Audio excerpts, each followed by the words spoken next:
Друзья, из удмуртского льда, который так активно рекламировали по радио везде, получилась полная шляпа по двум причинам. Во-первых, там ни хрена не почищен снег, ходить просто ужасно.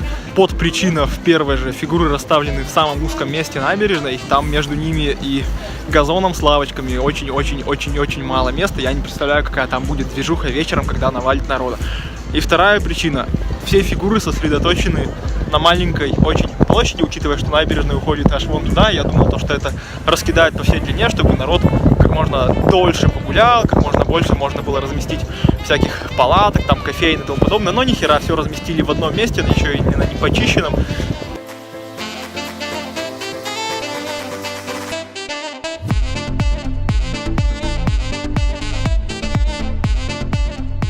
А еще глянем, что происходит на площади и как там убрали ли забор, который обещали убрать к Масленице.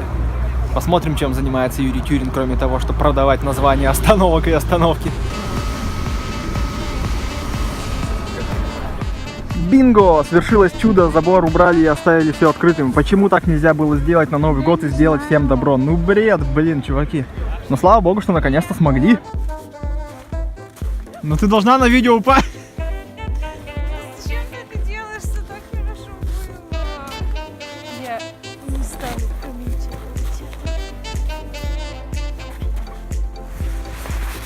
О!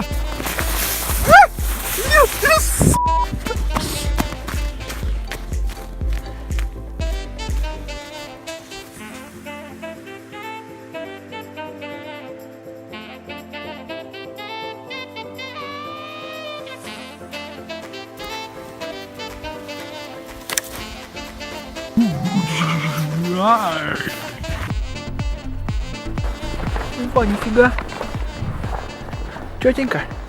Четенько прогулялись по окраинам и за кулисью парка Кирова. Дошли до полузаброшенной, какой-то непонятной станции водоочистки и тому подобного. Идешь такой? Хопа, кто-то колготочки оставил. Как думаешь, где они прилегали? У дерева или вон в той ложбине? Так.